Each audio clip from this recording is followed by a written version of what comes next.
आज रेसिपी रे प्रस्तुत करवा दही पनीर। नमस्कार, मो चैनल को आपण मानकु स्वागत। एई दही पनीर केमिति अति सहजरे आउ किछि ट्रिक सह प्रस्तुत करछि जानिया पई ए वीडियोटी की संपूर्ण देखि नियंतु। पसंद आसिले निश्चय लाइक कर दियंतु, कमेंट शेयर सब्सक्राइब करिया को केबे भी भूलिबेनी। जदि नुआ करी सब्सक्राइब करचंती तेबे बेल आइकन प्रेस करी ऑल कर नियंतु, फलरे मो चैनल रो समस्त वीडियो आपण देखिया को पाइबे। आसंतु डेरी न करी प्रस्तुत करबा टेस्टी दही पनीर रेसिपी।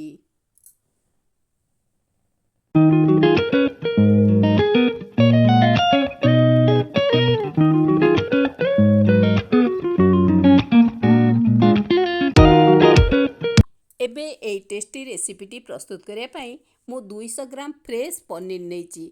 प्रथमतः आमे जो पनीर नबा सेटा पनीरटी फ्रेश होइतिबा निहाती दरकार। सेतिपई किछि मसला दे आकु मैरिनेट कर नउची। प्रथमतः जीरा गुंड हाफ चामच, हल्दी गुंड, गरम मसला गुंड हाफ चामच, सबु समान परिमाण रे आउ Kashmir red chilli powder half चामच सबु दे मैरिनेट करची। तापरे हाफ चामच सोरिष तेल दे आकु गोळेई नउची, जेमति कि सबु मसला पनीर रे भल भाबे कोटेड हेई जिवो, जहा कि आमको गोटे सुंदर भाजिला परे गोटे सुंदर भाबे भाजी हेई जिवो ए पनीरटी।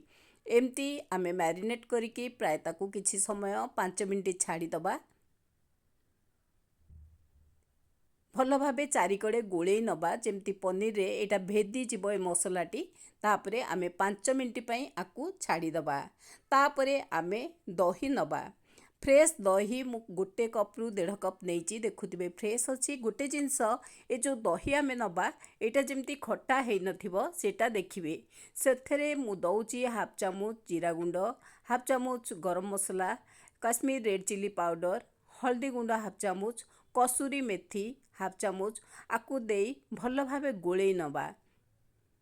गोटे क्रीमी दही हेई जिवो आकु भल भाबे गोटे भल भाबे मिसेई दबा। एमती गोटे जिनस होची आमे एई रेसिपीटी प्रस्तुत कला बेले सतर्कता सहित प्रस्तुत करिबा, नहले दहीटा फाटी गले तरकारीटी टेस्ट भल आसीबनी। तेणु करी दहीटा खट्टा न होइथिले बहुत भल। एबे मु गोटे करेई बसई देइची। करेई रे मु सोरिष तेल ही दउची। सोरिष तेल रे ही एई रेसिपीटी प्रस्तुत करिबी। प्राय 2 चामच सोरिष तेल दउची। सोरिष तेल को गरम करिया को दबा। पूरा गरम हे गला परे लो फ्लेम रे आमे एई पनीर को भाजी नबा। मने रखबे लो फ्लेम रे ए पनीर को भाजी देबे, नले पनीर टाण हेई जिवो। आउ जेबे भी आमे भाजीबा पनीरटा को सॉफ्ट टिके करी भाजीबा, बेसी समय भाजीबानी। जस्ट ताकू दुई साइड हेई गला परे ही आमे काढी नबा। एई भली मु भाजी नउची जेमती मसलाटा पनीर रे भल भाबे भेदी जिवो। बेसी समय भाजीबानी। गोटे साइड प्राय हेई गलानी देखुथिबे। मु आ गोटे साइड पलटेई देबी, तापरे ही मु काढी नेबी। एबे गोटे साइड मु पलटेई देइची। तापरे एबे मु पनीर सबु करेईरु काढी नेबी। ए रेसिपीटी बहुत टेस्टी रेसिपी, जहा कि आमे गरम भात हो, रुटी, परोटा किमा नान सबुथिरे खाइया को बेसी टेस्ट दबो। पिलाठू बड़ समस्त एटा को पसंद करिवे। मेनली जो माने नॉन वेज खाउ नथिबे तांको पई एटा गोटे गुड ऑप्शन, जहा कि एटा बहुत पसंद लागे। देखंतु एबे मु काढी देला परे करेई रे किछि तेल अछि, आउ किछि तेल आउ गोटे चामच रु 2 चामच सोरिष तेल दउची। एथिरे बेसी तेल भी आवश्यक पड़िबनी। तापरे दउची गोटे किछि लवंग,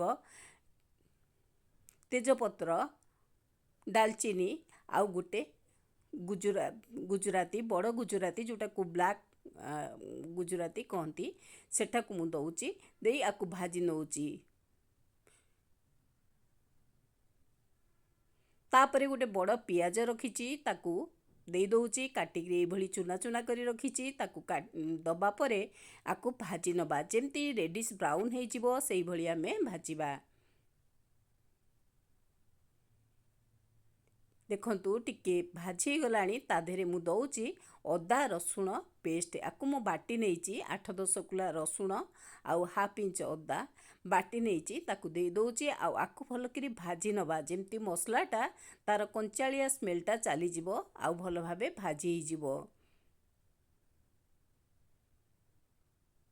एथिरे मु दउची लुण जेहेतु मु आगुरु कोउथरे भी लुण आड करिनी ए मसला रे ही लुण दे दउची। आमर जेतिकी पनीर अछि मु 200 ग्राम पनीर नेइची सेई अनुपात रे मु लुण आड करूची। आपण को टेस्ट अनुसार लुण आड करिवे। मु एथिरे किछि मसला भी देइची आकु भाजी दबा परे किछि समय भाजी ही साला परे मु से जो दही की मु रखिथिली से दही आड करूची। आउ दहीटा जेतेबेले आमे करेई रे दबा बा ग्रेवीटा आड करिबा मसला रे बारंबार गोलेइबा नले फाटी जिबार चांस अछि। आमे बारंबार गोलेइबा एई भली मु गोलेउची। देखंतु केते सुंदर भाबे एटा प्रस्तुत हो जिवो एई तरकारीटी। चाहिले आपण आधेरे बेसन आड करि परिबे। मु एबे 7-8टी काजू बाटी नेइची ताकू काजू पेस्ट दे दउची कारण काजू पेस्ट रे आर टेस्ट आहुरी बहुत टेस्टी आसीबो। आकु एई भली गोळौची जे पर्यंत ये फुटी आसीबो सेते बेले जाए गोळौथिबा। चाहिले आपण हाफ चामच बेसन आड करि परिबे बा गोळेई नेबे। देखंतु केते सुंदर ग्रेवीटी हो जाइची। आउ एटा टिके फुटी आसिलाणी मु सेतिकी बेले ही जो भजा जाइथिबा पनीरटी आड करूची। पनीर दबा परे आमे ताकू 7 मिनिट खंडे छाड़िबा जेमती ग्रेवी रे भल भाबे मिसी जिवो पनीरटी। ए सुंदर गोटे तरकारी प्रस्तुत हो जिवो दही पनीर तरकारी सुंदर भाबे प्रस्तुत हो जिवो। चाहिले आपण कभर करि परिबे नले एई भली गोळेई बारंबार गोळौथिबे तळ अंश आ बहुत बढ़िया से एटी प्रस्तुत हो जिवो। आधेरे आड करूची किछि धनिया पत्र आ टेस्ट पाई फ्लेवर पाई धनिया पत्र आड करूची।